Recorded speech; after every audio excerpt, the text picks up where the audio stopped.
Have you ever looked at someone else's choices, with money, with their career, with their life, and thought to yourself, that's completely irrational? Maybe it was a friend who quit a stable job to chase a dream that seemed impossible, or a family member who saves every penny, living in a state of constant fear despite having more than enough. We see these actions from the outside, and we judge them against our own logic.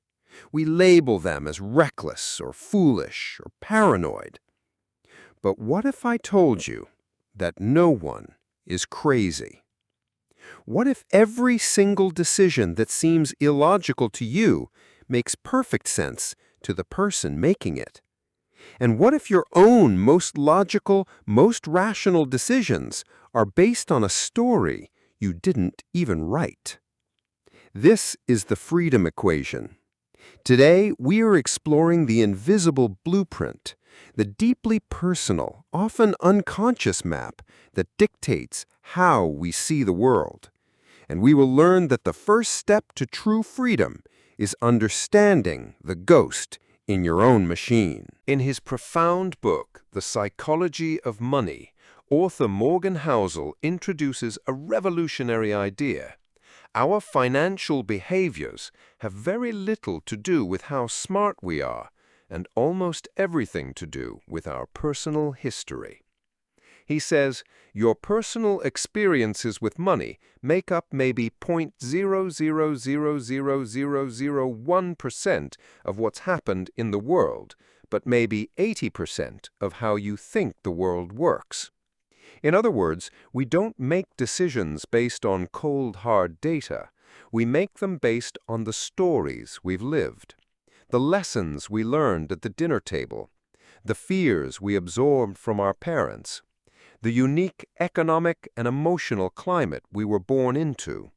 And because everyone's story is different, everyone has a different blueprint for reality. What seems rational to you is simply what makes sense inside your story. Let's bring this to life with the stories of two real men, both featured in Housel's book. Their lives couldn't be more different, yet they teach us everything about this invisible blueprint. Their names are Jesse Livermore and Ronald Read. Jesse Livermore was a legend. Born in the late 1800s, he became one of the greatest stock market speculators of all time. He was a trading genius who, in his 20s, was already making the equivalent of millions of dollars. He famously shorted the market before the 1929 crash, earning the modern equivalent of over $3 billion in a single day.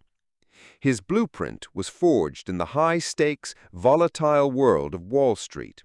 For him, the world was a place of immense, fast-moving risk and reward.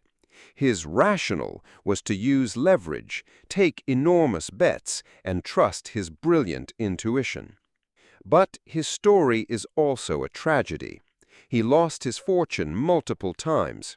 The same blueprint that led to his incredible success also led to his ruin. He couldn't stop.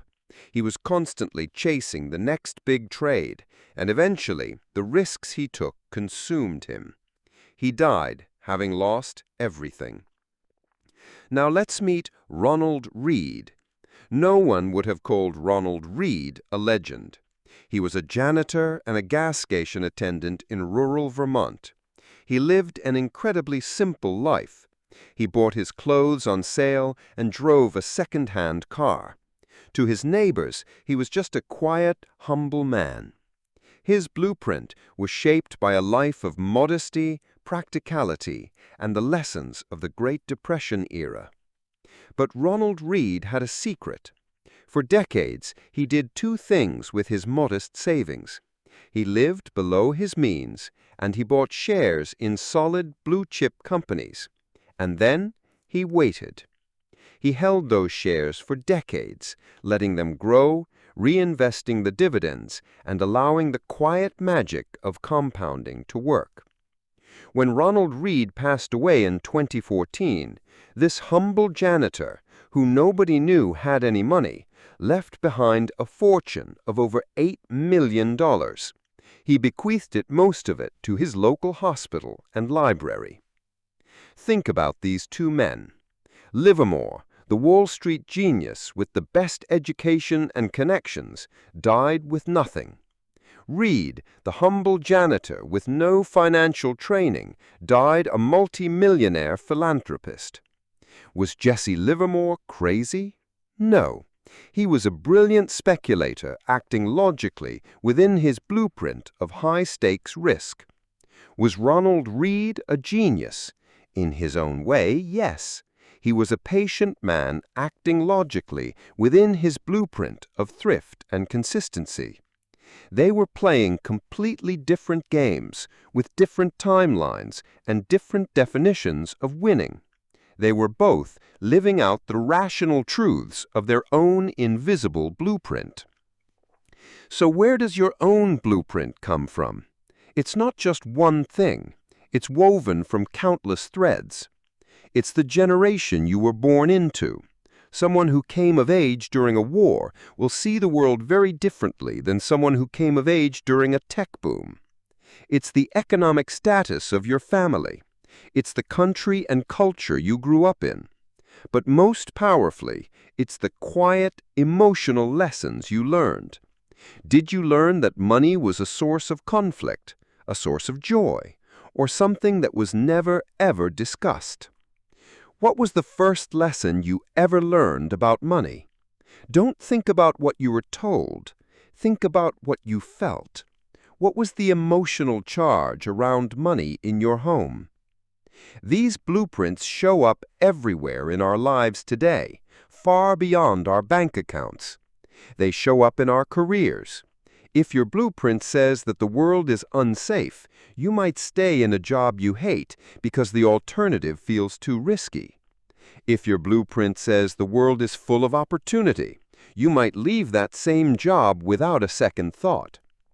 They show up in our relationships. They show up in our definition of a good life.